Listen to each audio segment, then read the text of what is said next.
रहमतुल्लाहि व बरकातहू। अल्लाह ताला की ज़ाते पाक ने इंसान को इस दुनिया में अपना नायब और खलीफा बना के भेजा है। जैसा कि सूरह बकरा में अल्लाह ताला फरमाते हैं, इन्नी जाइलुन फिल अर्ज़ खलीफा।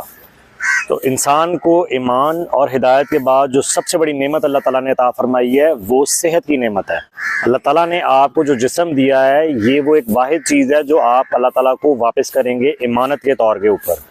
तो आप खुद ये सोचिए कि आप जब अल्लाह ताला को ये जिस्म वापस करेंगे तो ये उसकी बेस्ट हालत में होना चाहिए कि अल्लाह पाक आपने जो मुझे जिस्म अता फरमाया था ये अपनी बेस्ट हालत में मैं आपको वापस कर रहा हूँ। आपकी ज़िंदगी में अगर 100 परेशानियाँ हैं, प्रॉब्लम्स हैं, तो आपका काम है उनको एक एक करके सॉल्व करना। लेकिन जिस दिन आप बीमार होते हैं आपकी ज़िंदगी में सिर्फ एक प्रॉब्लम होती है, आपकी सेहत, कि उसको आपने बेहतर करना है।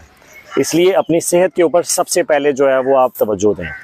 दूसरे नंबर के ऊपर अगर आपको कोई शख्स ये कहे कि आपको मैं DHA में या बैरिया टाउन में या किसी भी पाकिस्तान के पोश एरिया में एक कनाल का घर लेके देता हूँ, लेकिन उसके बदले आप अपने दोनों बाजू और एक आंख मुझे दे दें, तो आप कभी मानेंगे? आप कभी भी इस ऑफ़र को जो है वो एक्सेप्ट नहीं करेंगे। उसकी रीज़न ये है कि आपके लिए आपकी सेहत सबसे इम्पॉर्टेंट है। दूसरे नंबर के ऊपर आप ये बात सोचिए कि खुदा न खास्ता आपकी ज़िंदगी में कोई ऐसा वाक़या पेश आए कि जिसमें आपने अपने बहुत करीबी अजीज़ को बचाना हो।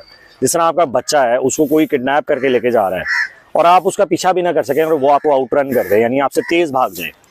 तो अपनी बॉडी को, अपनी सेहत का सबसे पहले ख्याल रखिए, क्योंकि अगर आपके पास सेहत है तो ही आप अपनी फैमिली को टाइम दे सकेंगे, आप अपने पैसों को एंजॉय कर सकेंगे, आप अपनी लाइफ को एंजॉय कर सकेंगे, आप दीन का काम कर सकेंगे।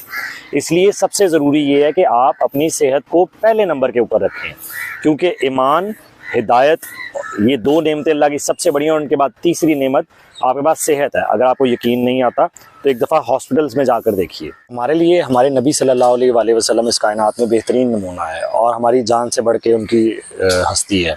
अगर आप नबी सल्लल्लाहु अलैहि वसल्लम को के खसाइल को देखें तो आपको ये पता लगेगा कि नबी सल्लल्लाहु अलैहि वसल्लम का बेली फैट तकरीबन ना होने के बराबर था और आपकी बॉडी जो है वो एक मस्कुलर बॉडी थी। इसलिए नबी सल्लल्लाहु अलैहि वसल्लम की सुन्नत के ऊपर अमल करते हुए अपने जिस्म का ख्याल रखना आपके लिए बाइस सवाब भी है।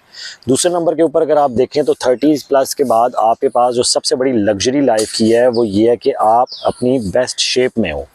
उसकी रीज़न ये है कि अगर आप दुनिया का कोई भी ब्रांड पहन लें तो आप कभी भी उतने खूबसूरत नहीं लग सकते जितना एक अच्छी बॉडी वाला आम ड्रेस पहन के खूबसूरत लगता है।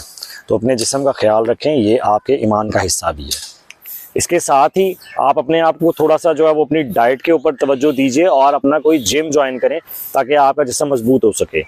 एक रिसर्च के मुताबिक हर साल 30 ईयर्स के बाद 1% मसल मास कम हो जाता है, जिसका मतलब ये है कि आप बुढ़ापे में बहुत सारी ऐसी मूज़ी बीमारियों की तरफ जा